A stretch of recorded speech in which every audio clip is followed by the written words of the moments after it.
Hello! I told you today's my birthday and there's going to be a lot of birthday shenanigans.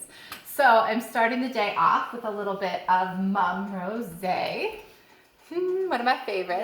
Yeah. Really great pairing with cheese and charcuterie, so we made a really nice board. But I'm starting to do prep for course number 2. So oysters are one of my favorite things. If I had the choice, I'd be down in Baltimore at Lock Bar today. Their fried oysters are amazing. Mine aren't quite there, but they're pretty close. So I'll show you what I do to make fried oysters.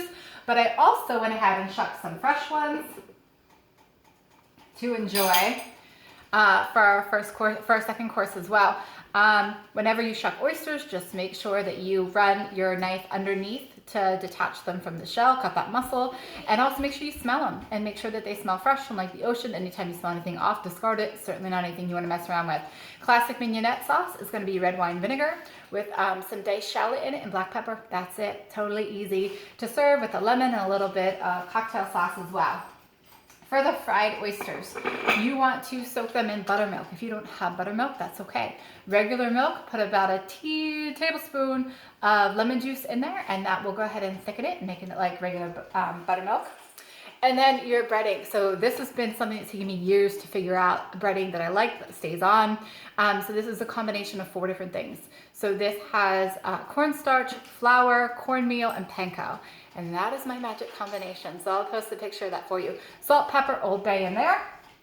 So you want to take your oysters and cover them really generously.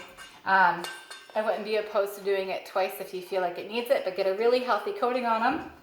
I'm going to go ahead, coat all of these oysters, and I already have my oil on the stove. I'm going to fry them up, and I'll show you how we finish them off. But one other thing you can do while we're gone is make your Old Bay Aioli. So you know that lemon aioli that I always have in my house.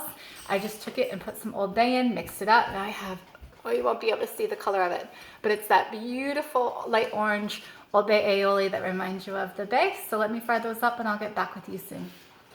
They look beautiful. I'm back. So here are those fried oysters. If you can see, they are perfectly golden brown, and they are so crunchy. As soon as I pull them out of the oil, and these, by the way, will float as soon as they're done. They'll float in the oil. Pull them out, put them on a paper towel, salt them quickly so it can absorb that into them. And then, just to plate them, I take that aioli. I'm going to put a really big blob right here at the end. Do you see yourself yet, Carter? Yeah. And then I'm just going to run my spoon through it, right down the plate. And we're going to throw some of those awesome oysters right down the middle. Yeah.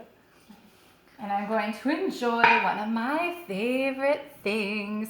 The wine I'm going to pair with it today. So classic pairing with shellfish is champagne.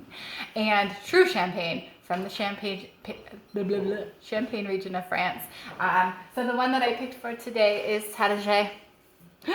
One of my favorites.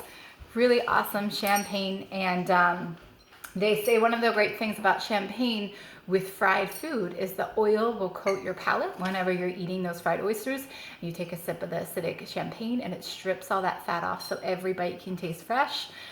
Hope you have a chance to try this recipe. See you in a little bit for course 3.